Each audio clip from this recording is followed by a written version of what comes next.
Hello, everyone. Happy Tax Day if you're in the United States. Yeah, sorry. Here it is, our April Hangout for Photo Focus, our April Lightroom Hangout. Just happened to work out. It was Tax Day. Hopefully, that's all behind you now, and you're moving forward, waiting for a check to come in, maybe. Um, we have some special guests today, but first we want to thank our sponsor, Perfectly Clear, who has been sponsoring us all year, really. They've been a fantastic sponsor, a fantastic product, and they're even giving us one to give away at the end of this Hangout, plug-in for Lightroom and Photoshop. So you got to stay tuned to win that, and the way you win it is by asking us questions or maybe even making a comment throughout the course of our Hangout here. We go about an hour long, and the way you do that is inside the Hangout is a little Q&A pod, and I'm going to share my screen in case you're not sure what the heck I'm talking about. And I'm going to give you a little look at the screen capture here. Dana's already figured it out. She's already got a question or a comment in there. Good morning, Dana. Yeah, this isn't her first rodeo here. So if you're on the Photo Focus page, maybe just watching the stream, that's fine. You can see the video, but you have to come over here to this Google Hangout page to see the bottom here. This is an old one. We have Sylvan always as our star here. And once you actually start watching the Hangout, and then the Hangout is playing, up here in the top is this little grid of icons here. Click on that.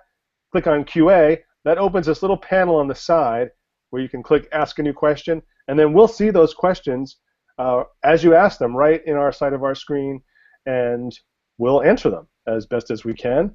But even if we can't answer them, that's how you get entered to win the prize at the end of this. So, or just say hello, and that enters you as well. Yeah, you can say hello, a little smiley face, as Dana just did. You know, something that just registers your name with us, that we know that you're here. And then you've got to stick around to win it. You've got to be here when we call out your name at the end, and you do the game show rundown, screaming and stuff, and you got to come back on and let us know that you're here.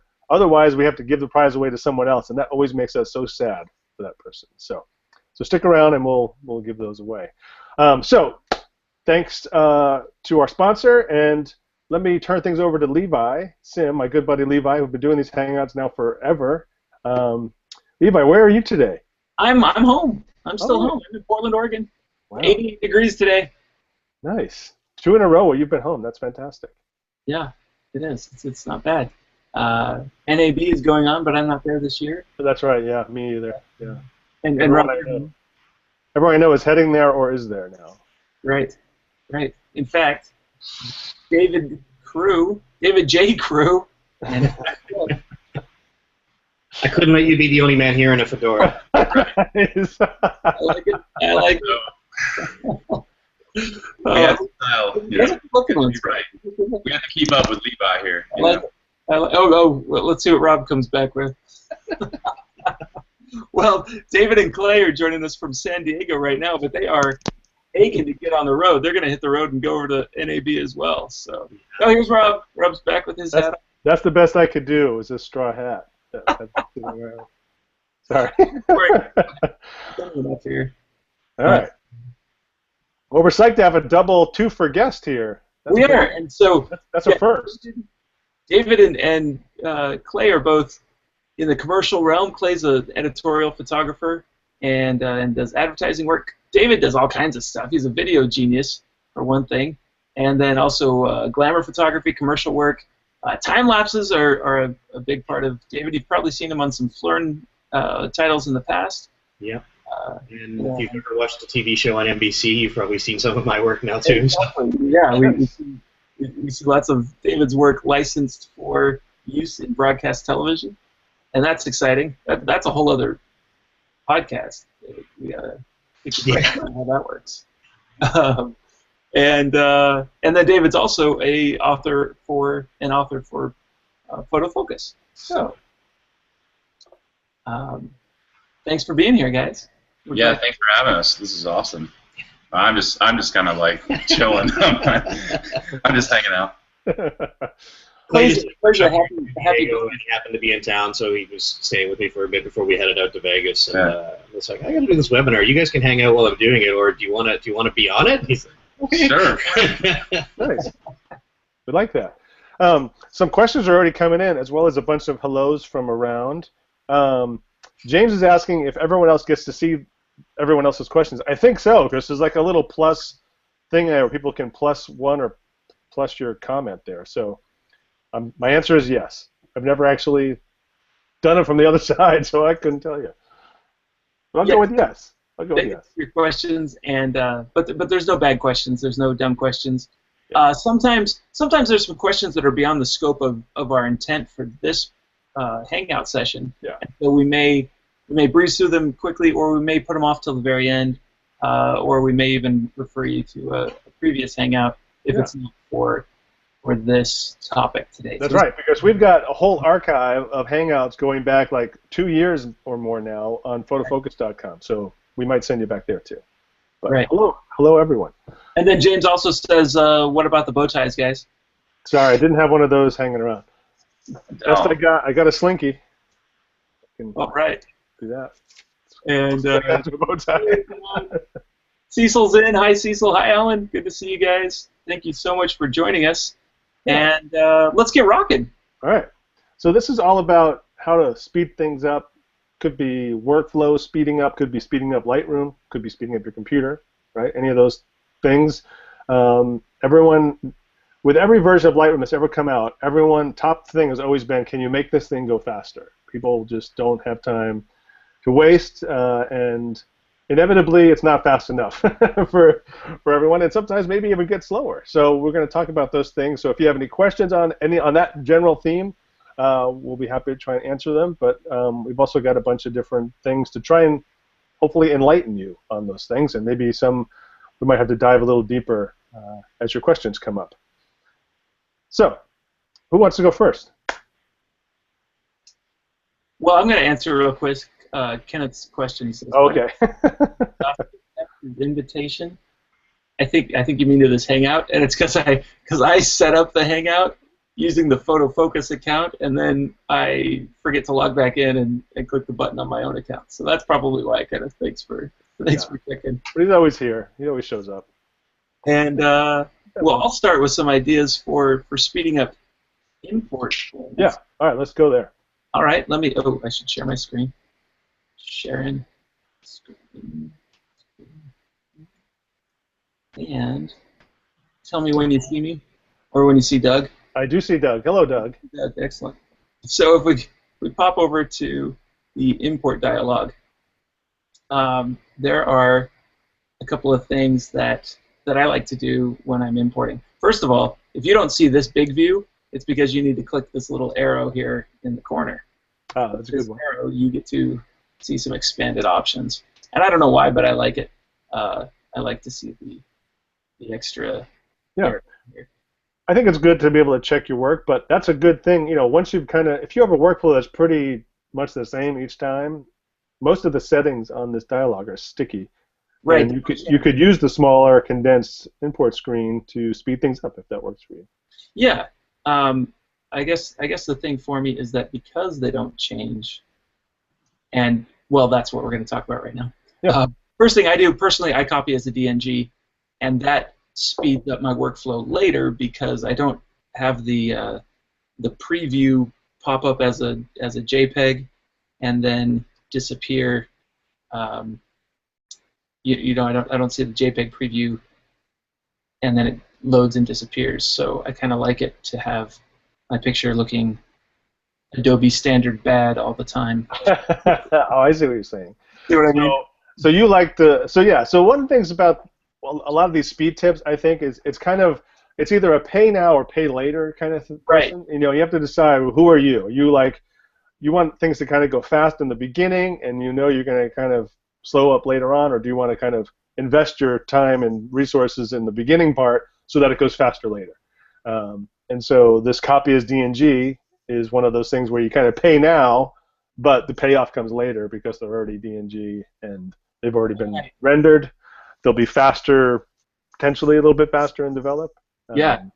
The cool thing about it, though, is with Lightroom 6 and CC, we do the copy, and then once the import is done, now it converts to DNG, whereas in previous versions, it copies and converts to DNG at the same time. And so now in the latest Lightroom versions, we can it speeds up the process quite a lot, especially if I've got multiple imports to do. Yeah, and I've seen that confuse people though, because it was a change in behavior. And what it looks like is you'll see like your NEF or CR2 files appearing in the library, and you're thinking, wait, I thought I converted these to DNG. Right. And then only later on do they start converting once all of the photos have been copied over.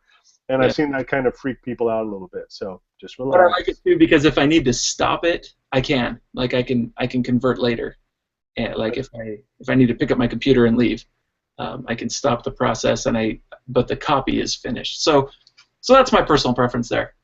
But the main thing is over here we can do apply during import, and we can choose develop settings that we've created a preset for previously, and that allows me to get my pictures looking the way I shoot right during import.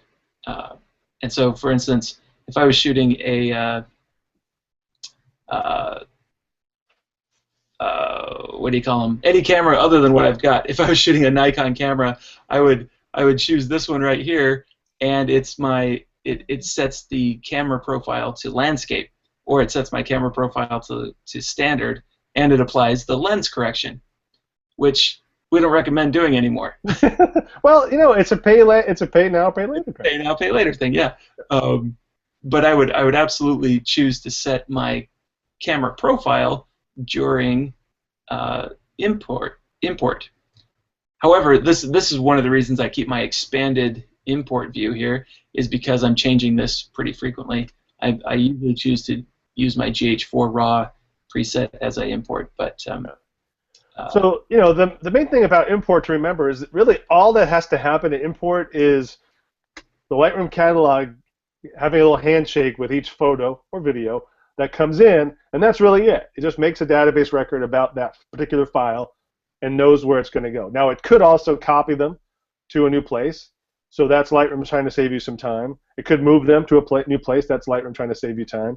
But it doesn't have to do those things. It can just add them where they currently reside. If some people like to create their folders already on their hard drive, then copy the photos using some other program or even just their file browser to that folder, and then they just have Lightroom do the add import type, and they just get added. So Lightroom on that import dialog box, all those other things are there to help speed up things down the road, like adding a develop preset or adding keywords or even adding a metadata template that has your copyright or contact information, or both, or maybe a job. You know, maybe you have a metadata template specific to each job. I don't know if Clay or David do that kind of thing. I know some commercial photographers will have metadata templates based on maybe the location if they're shooting someplace, they sit in the same place all the same time, or a model that they work with at the same place at the same time. You know, so you can have those things to speed your workflow up that way too. I have a generic metadata template that I always use for my imports. You know, that has the year, the camera model, because I pretty much am always using the same camera. So I update it month to month, because I even include the month and like the week, or you know, the region that I'm in into that metadata stuff. So it helps, you know, searching for stuff later on down the road a lot easier. Yeah. And something, you know, I happen to rent a Phase 1, or I'm doing something on a Sony, I actually just change or create a new template for that particular shoot.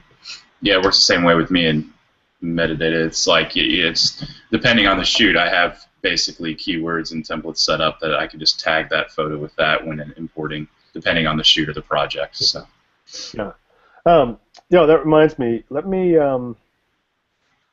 share my screen for a sec, Levi, if I may. Awesome.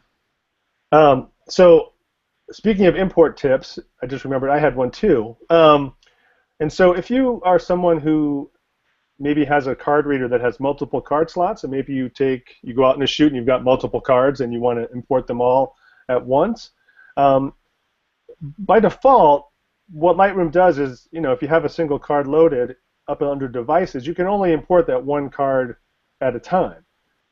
But if you look down below in this files section, it actually, your memory card shows up like a drive as well. And you can select that down here as well. So if we pretend that maybe this drive here actually was another memory card, because I don't have actually two memory cards plugged in right now, but let's pretend that this external photos is also a memory card. I can hold down the Command or Control key, and I can select multiple imports, multiple locations for import.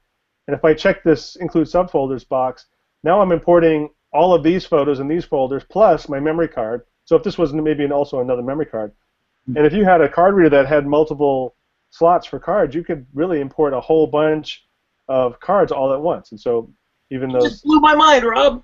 Those are down here too. So that could really speed things up for people if instead of having to feed a card, which is a drag. So did I give you something that you didn't know, Levi? You did. You absolutely did. You always do. That's my goal for every hangout.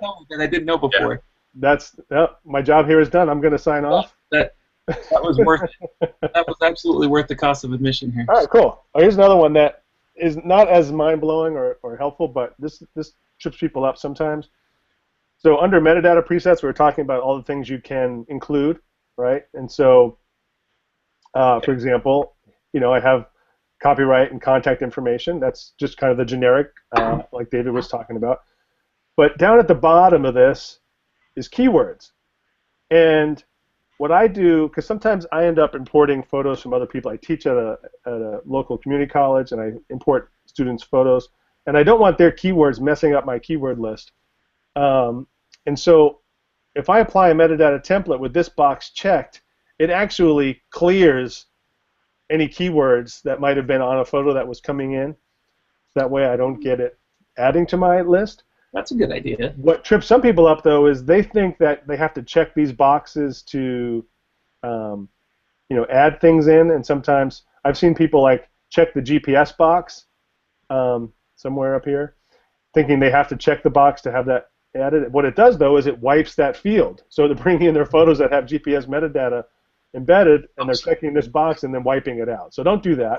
Way to go against convention, Adobe. Yeah, and the way that the other thing people do is they inadvertently somehow will add a keyword like puppy or something on here, and then every subsequent import that they add this template, they're adding the keyword puppy, and they have no idea how that mystery keyword is being added to every single shoot. So if you ever get a mystery keyword, just remember this. Have this little thing pop up in your mind, and go check that. Make sure you didn't include it by accident on your metadata template. So. Great ideas, Rob. Thanks. All right. Yeah, thanks, Rob. That's awesome. Cool. So, should we talk how about some culling tips? Culling tips. Yeah. So, David and Clay, how do you guys sort your photos and eliminate the garbage so you can start working on the good stuff? Do you go through and rate everything 1 through 5 stars? Do you use flags? Do you use colors? Do you use collections? Yeah. So basically what I do is when I import a whole photo shoot, I'll go through and I'll start culling by flagging. So I'll just fly through it, and I look for composition, I look for expression, I look for all of these elements that I'm looking for, subject matter, everything, and then I'll kind of breeze through it on a very vague kind of scale. And then once I get those things flagged down, I'll probably go through it again, and just if I happen to flag something oh, that's awful, then I'll unflag it. And then the final way I do it is I'll go through and star by sort of 5 is going to be my favorite, and then I don't go really to 1 at all. I just do 5 or 4, depending on. I was oh, I like this one the best. But usually I have a clear idea of the best photo before I even go into culling. I remember on the back of my camera, I remember it, and when I'm tethering, I say, oh, this is the best photo, and I usually remember it, and that will always be a 5-star. And then a lot of times I will star on site too, because I tether all my shoots, so usually I'm starring these things when I'm tethering as well. So I come into the post-process have a clear idea of what's the best, but that's usually how I do the culling process. Yeah, the irony is I do the exact same thing, but in the opposite fashion. When I'm importing, I star the shots that I know that are looking good, because it's just very easy for me to sit next to my arrow key as I'm going through. So I find something and I flag it 1, move right to the right, flag 1, and I do it that way. And then when I got my starred files, then the ones that are the winner shots for me, those are the ones that I flag. So it's the exact same process, just opposing keys. Yeah. So it's a flag versus a star and a star versus a flag. But it's I'm the same way too. Yeah. I do stars and just just move through and hit one star, and then I actually go back through and I might unstar a picture, or I might do 2 stars, but I don't use the flags very often lately, and well, and the other thing that I do too in terms of the culling, and this may not be a tip, it's just a way that I like to do it, is, you know, when you're doing a fashion shoot or even a landscape shoot and you have a bunch of shots that are very similar, and I mean there's no limit to the number of shots you can really do. Lightroom will just scale everything down. Is in the library mode, just grab those images and hit N, and it'll give you that preview window of like 4 or 5 images so you can compare them quickly. Oh, right, yeah, using the survey mode, yeah. The letter N. Do you guys use colors at all? Like the red and the different colors? I do, but I use them later. Like I use, I've gone through and started a bunch of stuff, and then like when I go show my client pictures, I might use the stars or the colors to tell me their favorites, for instance. Okay. Or for a while when I was shooting retail work for portrait clients, red was 4x6s and yellow was 5x7s and green was 8x10s, like that. And that helps me sort through things. And then I could create a virtual copy and have multiples of the same, and that would help me remember how many of each. And it was a mess, though. I don't know if that's a good idea. Yeah. Well, what's cool is, you know, if you use colors, if you can come up with a system for yourself where, you know, yellow means something, and consistently apply it, then, you know, that can be really super helpful. But you have to be really consistent in understanding what does yellow mean or red mean or whatever Right. you use. Some people I've seen do it where they'll color like all their HDR brackets one color, all their panel brackets another color, or like Levi said with prints, you know, that kind of thing. Here panels, that's a good idea. I like that idea. Yeah, you know, as long as you're consistent and you know what it means. Actually, can I share my screen? I just thought of something else. Yeah, share your screen and show us that, and then also show us how you select multiple images from your timeline and go to survey view. Cecil would like to see that. Oh, okay. All right. Do you see my screen here? Yes, and while you do that, also, James, we'll catch up with the lens correction on import question in a few minutes. And also, I accidentally moved a question along through that I didn't mean to skip about backing up our photos from Lightroom to Google Photos, and maybe we'll get to that towards the end. That's beyond the scope of today's topic. But thank you. Yeah, that's a big one. It's a good question. Yeah, it's a kind of a big one. So we should probably do a backup. We should probably do a backup hangout. We haven't done backup in a while. Yeah. Let's do backup. All right. Okay. So I was going to do culling. All right. So let's just pretend this was a shoot that just came in, even though it's not. And so my tip is, whether you use flags or star ratings, as has been mentioned, both are fine. But if you come up under this photo menu, there's this auto advance option that I think is checked by default. It's been so long since I've changed it. But so if I were to add a star, knowing your keyboard shortcuts is really speeds things up. So pressing the 1 key adds 1 star. And as I did that, it automatically advanced me over to the next photo. Right? So that's pretty cool. If I hit 0, that takes that star away on this one, so I just erase that star. So flags work the same way. P is the shortcut. Let me if I bring my flags up down here, you can see when I mouse over it, there's the keyboard shortcut X for reject and P for pick. But here's the best tip that I never hear anybody say, and I use it all the time, is it's great if you can be that binary and just know if you're going to keep it or reject it right off the bat, however you do it, whether it's stars or flags. But sometimes I need to sit on the fence a little bit with some shots. And I know they're not the best, but I know that I can't delete them yet. You know, that kind of shot, which maybe is 99% of my shots. But so what I do is if I want to keep it, I hit P for pick. Okay, that's great. If I want to reject it, I hit X for reject. But if I want to skip it, and I want to still use these keyboard shortcuts with this auto advance option, then I press U for unflag.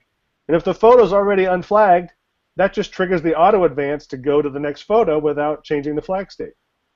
And so I can kind of go P-U-X all the way through a shoot, and at the end I end up with, you know, some that are picked, some that are rejected, and some that are unflagged, right? And so if I come up to my attribute in my library filter here, we have our flag states. If I right-click or control-click on that, it'll be set to just show unflagged only, or I can choose one of the other options. But if I just set it on unflagged only, now I can go back through, and these are all the ones that I couldn't decide. And now I've got to like make that decision. Am I going to keep it or get rid of it, right? And so now I'm just down to P and X, right? Because now I've already had a first pass, and now I can just do P and X. And as I apply a flag, because of this filter, those photos actually disappear. Mm-hmm. Right? So now I know I've got no more unflagged photos inside of that particular collection or folder or whatever you're doing this in. Right? And I turn my flag off, and now I can see I've got some pics, I've got some rejects, and there's no unflagged anymore. Right. And that's all just from doing P, U, and X on the keyboard and using Auto Advance. That's a great idea. And if you don't have this turned on, you can hit your caps lock key, and that does the same thing. That turns on Auto Advance that way too. Some people don't. That's how I've automatically turned it on. Yeah. The only reason that used to be how it worked was with caps lock, but then you wind up typing all your metadata in caps, and it's like you're screaming at yourself. So I think they added this this checkbox, which makes it a little bit easier. And then the other thing is, while you're in this, to make this go faster for yourself, if you hit Tab and Shift, you collapse all your panels to the side, and then you can just focus on just your thumbnails. And with your hands on the keyboard, just going through. And if I was doing this with stars, I might do 1, 2, 3, 4, 5, and use 0. If I want to skip, right, I just hit the 0 key, and I just automatically advance over without changing it. Then I can come back up using that same type of thing with my attributes and set up my flags or my star rating to match my filter. So that's a good idea. Also, just because it's called a reject flag doesn't mean it has to be a bad picture. You've just got 3 options. You've got flag, no flag, and a X flag. That's right. You don't have to go through and delete it if you don't want to. You can use the filters to just not show your rejects, and they can still live on happily. Or maybe you just grab all your picks and put them in a collection of their own. Or make a smart collection based on flag state and bring it in that way. So cool. Hey, Rob, would you highlight some discrete photographs there, like 5 of them? Okay. How about 6? 6. Yeah. And then press N. All right. And now N. I'm in survey view. The survey view. Yeah. And you can go. So I do this when I've got like 4 similar pictures. I select all 4 of those similar pictures, and then go to N, and they show up right next to each other. And I can then hit the X button to remove them, like Rob's doing there, or I can double-click on one to zoom in.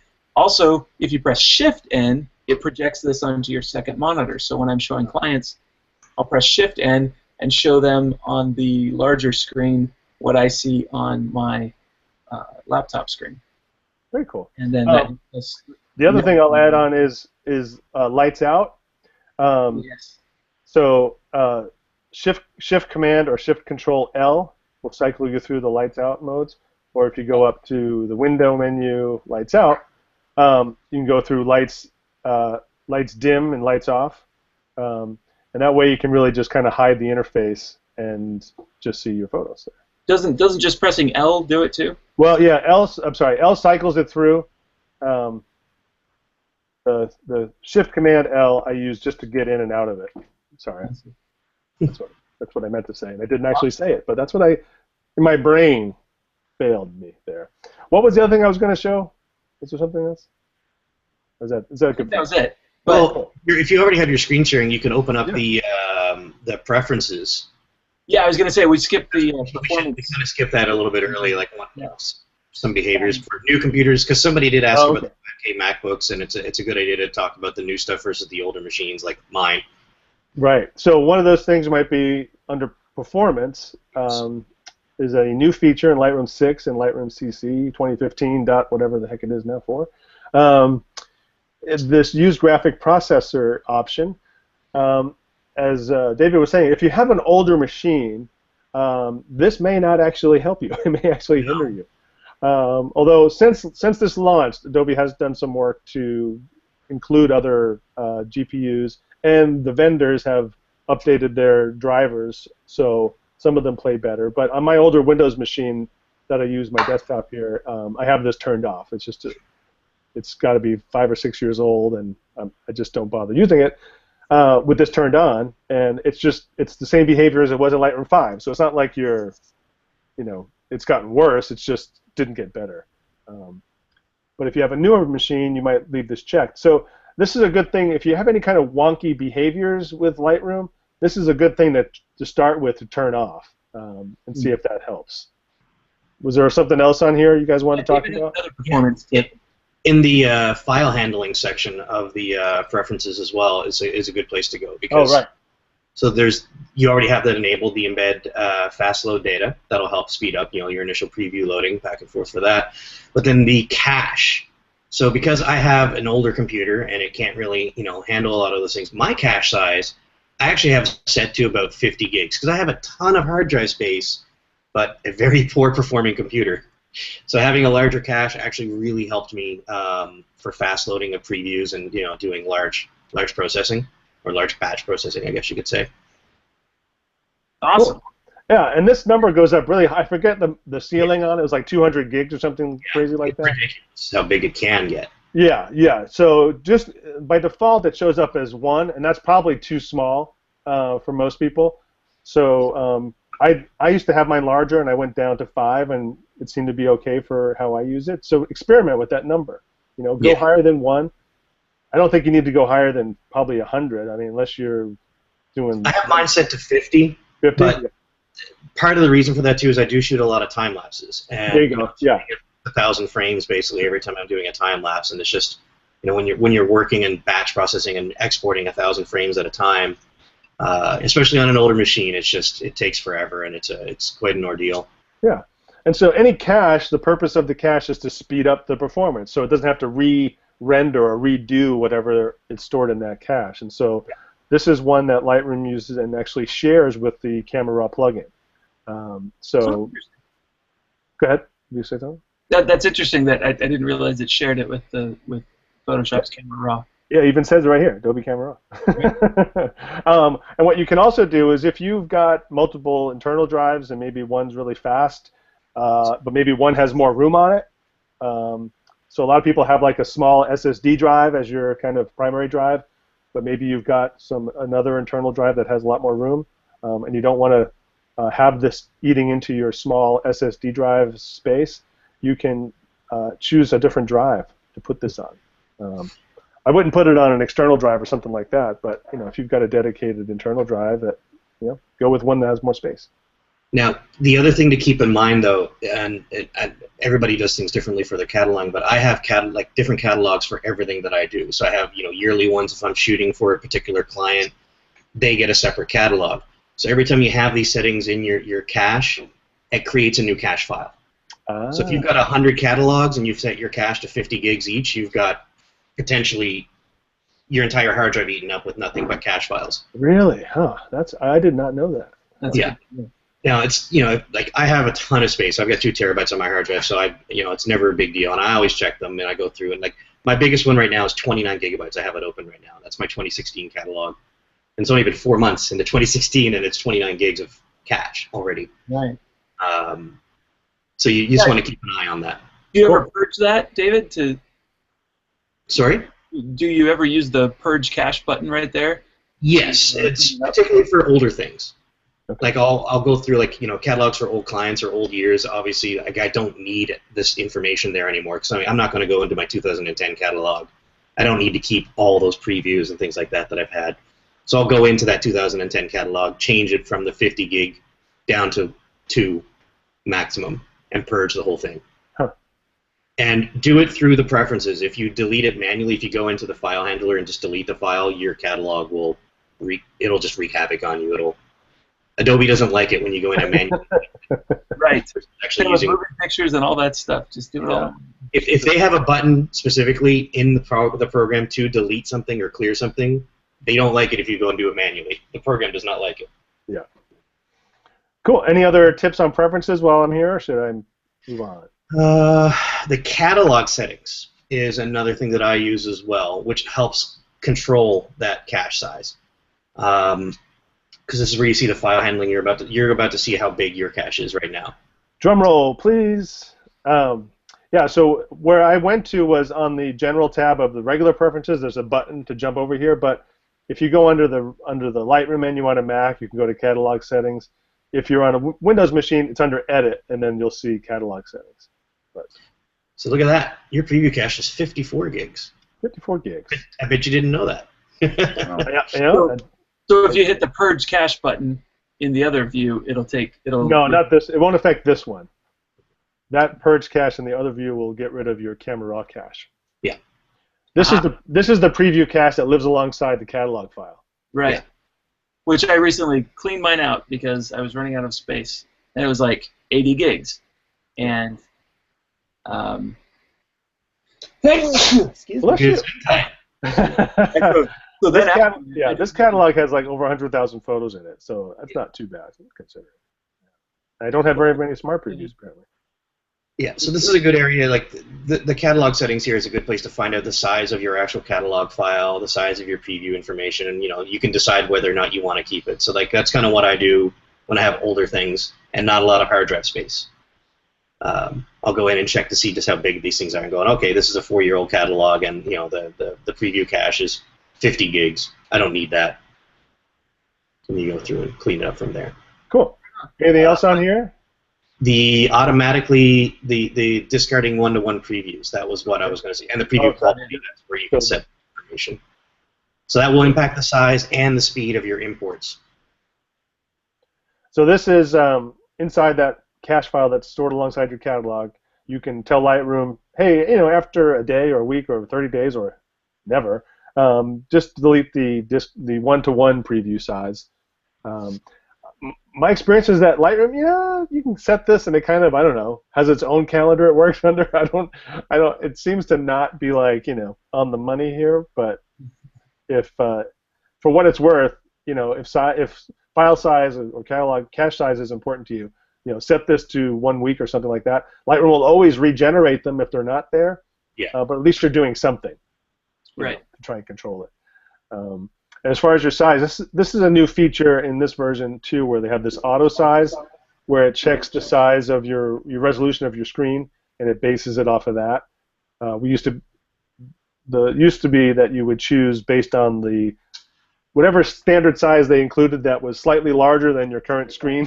That was how you set it. But now you can just leave it set to auto, and yeah, cool. There you go.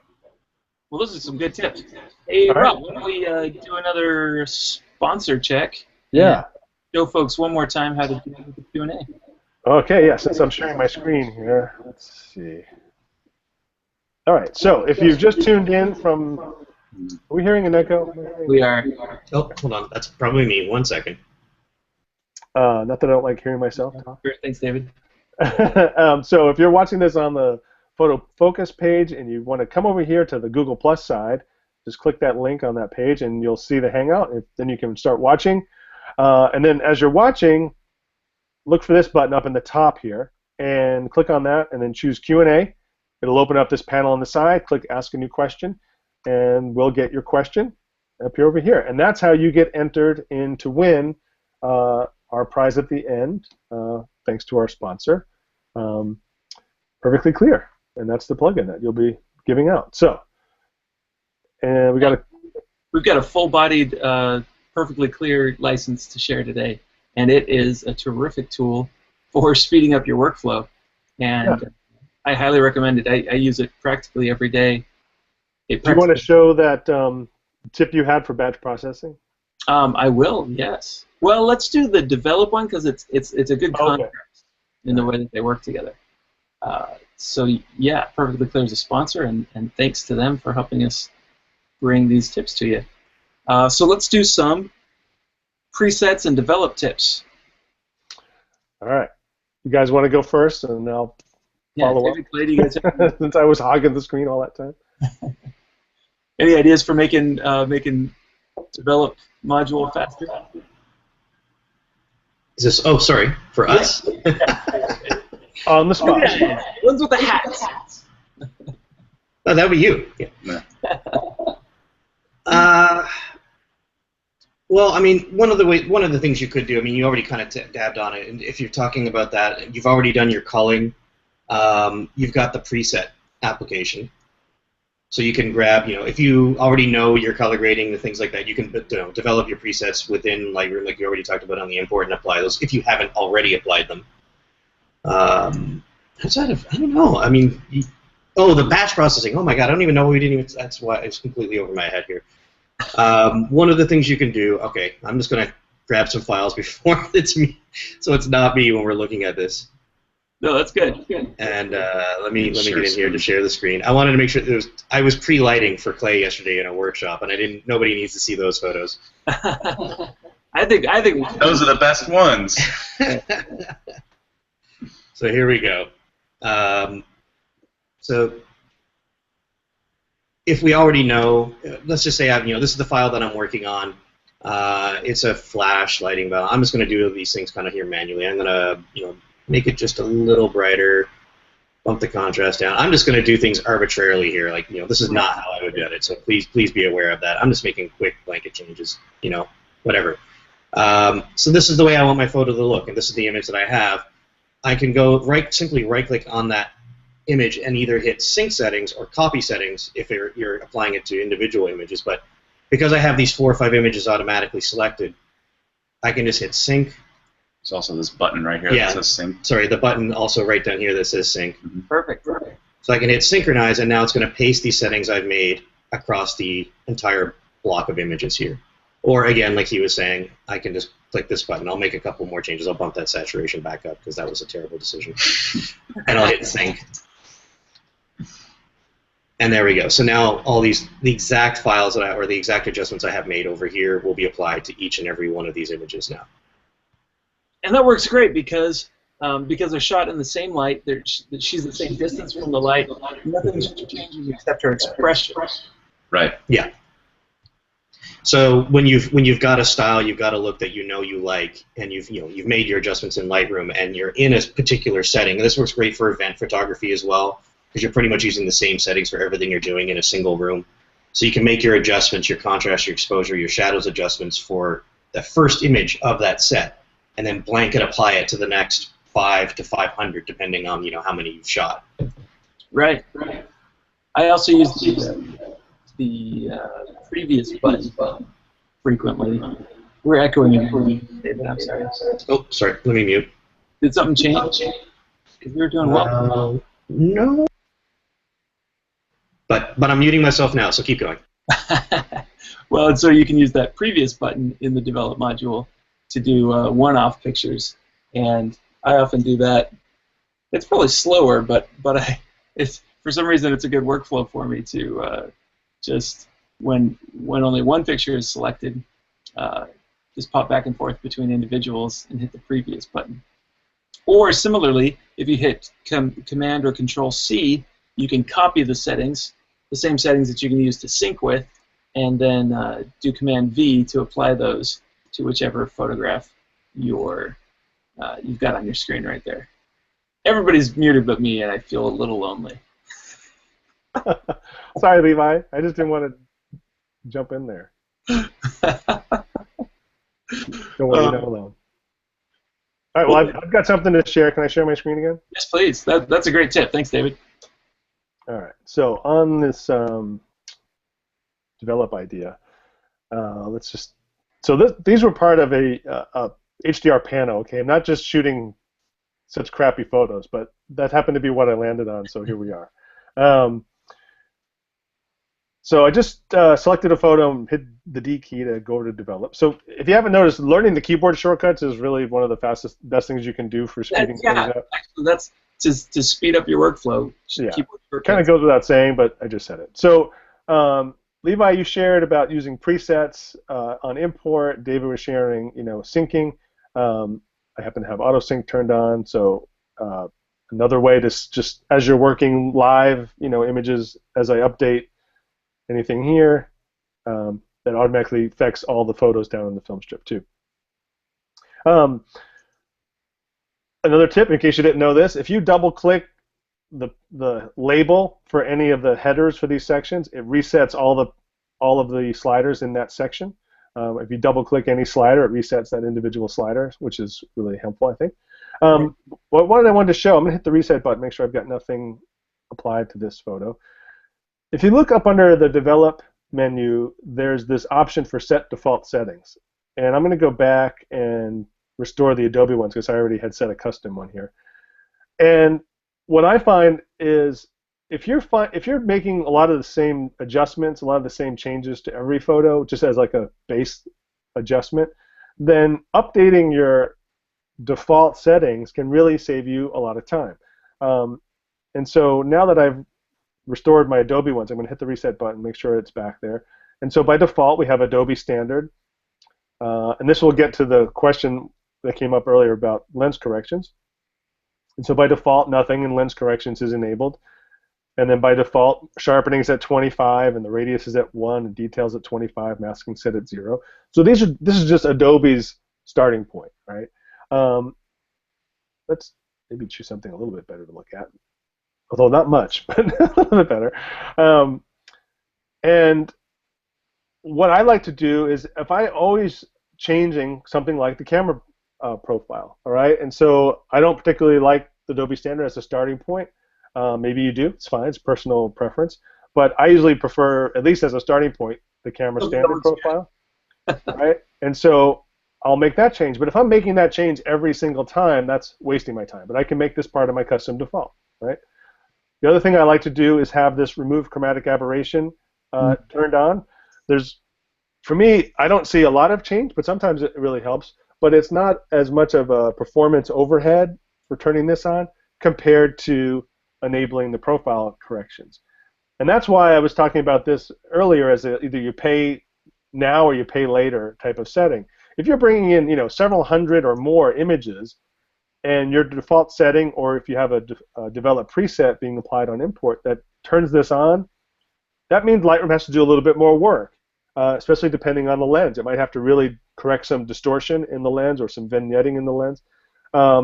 And Lightroom has to do that for every 100, 200, 500 images you're bringing in when it's rendering out those previews. So it might feel like it's taking a little longer to do that, because it is. You're having it do more work. And then you might be like me and you go and delete a bunch of them. So you've just rendered out all those previews to do all that work, and then you wind up deleting some percentage of them. And so I tend to do this particular one later on. All right, I just find that I can apply it later on when I need it. Right. As I understood it, Rob, is it performing that math every time we view the picture? Like, I don't think, as I understood it, the profile correction doesn't stick to the preview.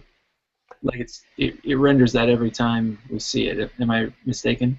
Well, I mean, I think you're right. And that's what it feels like, because it feels slow. But I think it is also shown up in the library. I'll have to test it because now you've just made me question that.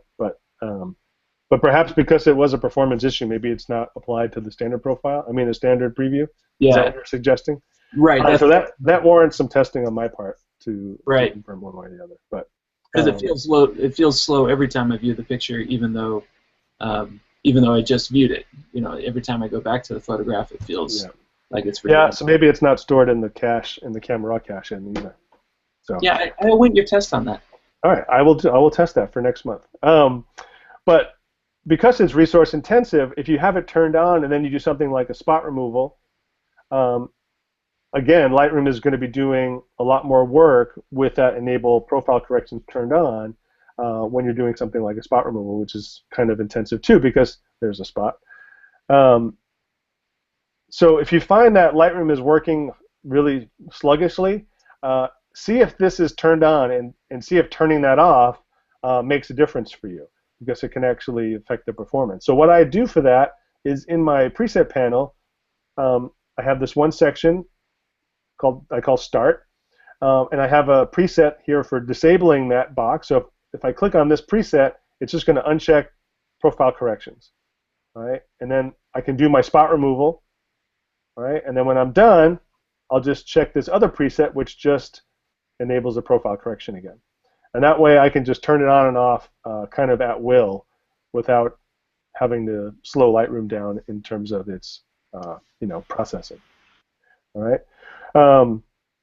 The other thing about presets in general is if you want certain presets to start at the top of your list, like I have here, above like the generic ones that comes packaged with Lightroom, if you just, when you're creating them, number them or name them with a non-alphanumeric character, they'll pop to the top, all right? Because this panel only sorts alphanumerically. And if you just right-click on that, you can choose rename. I could add, an exclamation point or some other non-alphanumeric character.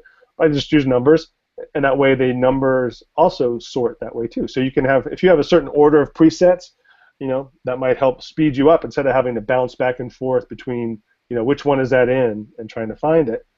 And if you are a preset hoarder, and some people are, not judging, some people are, I have heard, I haven't tested this either, but I have heard that too many presets can sometimes affect performance. And I don't know where the number is or the limit is, but if you've got a bunch of presets you've been just hoarding and you never use, you might consider thinning the herd a bit and see if that helps you out at all. Right? Interesting. Yeah, if you want to, to delete a preset, you can just right-click and choose delete. Right, that's one way to do it. If you want to actually go to the folder, if you've got a lot and you really want to kind of get your hands in there and get messy, if I choose Show in Finder here, it's going to go to the folder where those presets are. Right, and there's my preset folders, and I can actually get rid of them this way too. You won't see it change if you do the work outside of Lightroom. You won't see it update here until you restart Lightroom. Mm-hmm. But if that's faster for you. Now, if you want to create folders while you're in here too, you can do that too. You can create folders in here, and then when you restart Lightroom, they'll appear here. But only go kind of this one level. Don't do nested folders because that won't work. You can just have, within this Develop Presets folder, you can have one level. That's what you see reflected here. All right. So go to preset tips. Yeah, so just get them organized. Get rid of the ones you don't want to use. If there's any of these Lightroom ones that you do like for example, I have this clarity and vibrance boost, which really is just kind of a play off of the one in here called Punch, right? So you can just grab one of these other presets here, and if you just drag it into your custom folder, it makes a copy of that preset. Oh, good. Right? And then you can update the settings if you want to, tweak the settings a little bit. So that way you don't have to keep bouncing. I just hate having to go, which one of these things in? You're just kind of clicking and searching all the time. Mm-hmm. Just have the ones you want to keep, and then get rid of the one that you don't want to keep. Good call. Hey, while you're there sharing your screen, Rob. Oh, yeah, sure. We've got 2 tips for Dana about finding a list of keyboard shortcuts for Lightroom. And the first one is just up in the Help menu. For whichever module you're in, if you go up to the Help menu, there's the module shortcuts down there at the bottom. Cool. And then also, David just put a link on the event page that's really cool. It's a you can print out a printout overlay for your keyboard that will show you all the shortcuts and everything. Cool. Oh, and it's for the entire Creative Cloud, says David. So thanks. Nice. That's a good one. And I'm going to put a link on there too. Adobe has this nice little tech document on optimizing performance, and I'll put the link to that on here as well. Awesome. But if you just do a Google search, optimize Lightroom, that's going to come right up at the top. But I was going to add that on to there later. Perfect. Perfect. That's a great idea. Thank you very much. So I'd like to show you how to do some super batch processing. And here's... While Levi's getting ready, I'll just say we've got about 5 minutes or so. If you want to be entered in to win the copy of Perfectly Clear, just chime on in, question, comment, tip, hello, smiley face, just so we get your name listed, and we'll be calling you out in about 5 minutes. Great. Excellent. Okay, so here's a good example. I've got, let's select this picture, and this picture, and this picture. It's too cool. Let's go over here. Okay, so now I'll hit my my 1 stars, so we can see all the 1 stars I've got from this shoot. And we made these pictures. This is Doug's brother. Doug's a writer for Photo Focus as well. And so he and his brother came to Doug's studio, and we did some practice after WPPI. David, did you guys end up heading over to Doug's place after WPPI too? We ended up not making it because Vanelli, God love him, didn't have his phone turned on, and we couldn't get a hold of anybody. So the irony is, Enrique and myself ended up going to do another photo shoot on another friend's rooftop. So it was a successful day all around, regardless. So. Excellent. Excellent. But Vanelli felt so bad about it, we ended up staying in Vegas for an extra day and then doing a podcast in the morning. Oh, nice. Very good. Very, very good. Okay, well, so here's an example of something that doesn't work in Lightroom when we do batch processing, and like I've done a little preset on Vince's eyeball here, and if I just disable that, we'll see what it looks like before and after, some contrast and color adjustment to his eyeball. Now, if I take that and select all these pictures and go hit the sync button right here, and I've got my local brush adjustments included, when I hit synchronize, it comes to this picture, and his eyeball is not in the same place. And so it's not going to show up in the same place. Do you see my... That's where they are right now. That's where I painted, and it puts the painting in the exact same place from picture to picture. Not on his eyes, but in the exact same coordinate location. Right. Which is great for sensor spots. Right, great for sensor spots, not so great for eyes and teeth and any skin retouching I want to do. So in the past, any skin retouching I wanted to do on Vince, I have to do everything over and over again. But in this case, now with Perfectly Clear, I love it because it is... it allows me to take all of these pictures and export them as a batch through Perfectly Clear. So I'm just in the export dialog, and normally this top bar is set to hard drive, but in this case I'll swap and choose Perfectly Clear, and then right here I've already actually made a preset for Vincent, and so it's also good for any white man on a black backdrop. So then I can even choose where they're going to go to. I'm going to put them in the same folder as the original, and I'll put them in the LR Hangout test, and custom text is fine. I'll even add my watermark as they cook. And now I just hit export, and it shows me up here that they're processing.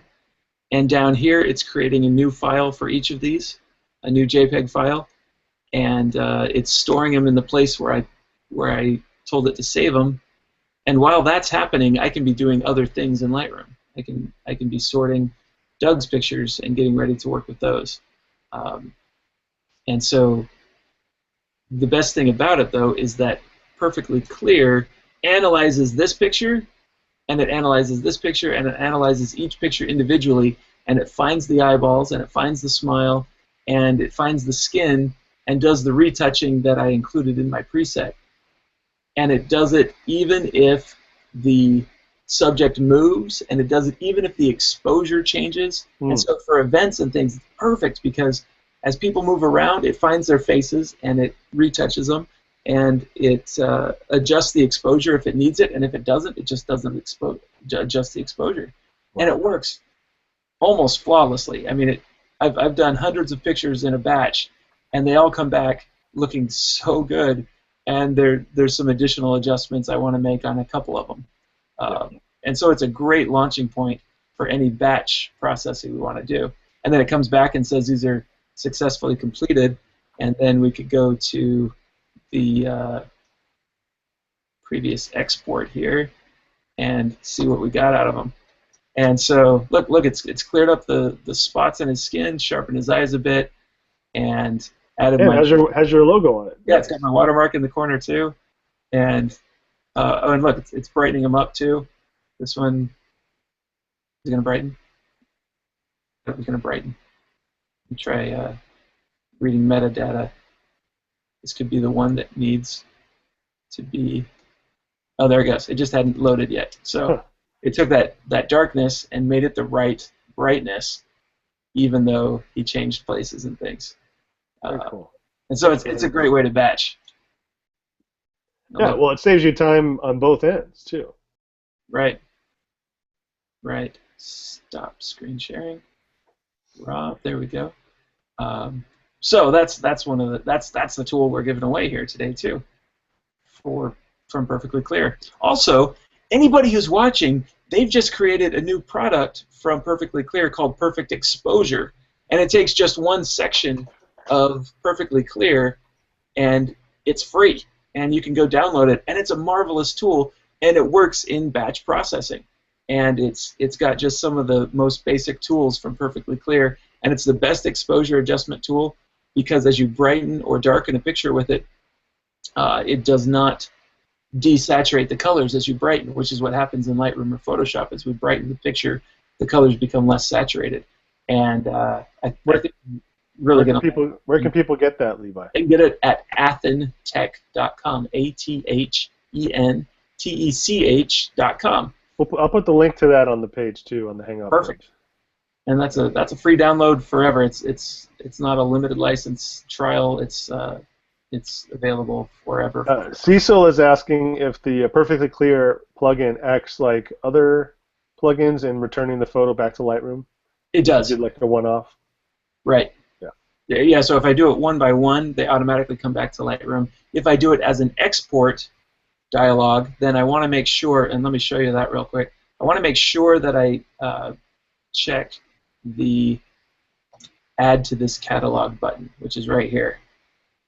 You see that, Rob? Is my screen up? Oh yeah. Yep. Okay. Yeah. So if that is unchecked, then the pictures will go to this folder where I've sent them, but they won't be in the catalog. Right. So I always, personally, I unequivocally check this checkbox because I want all my photographs in Lightroom.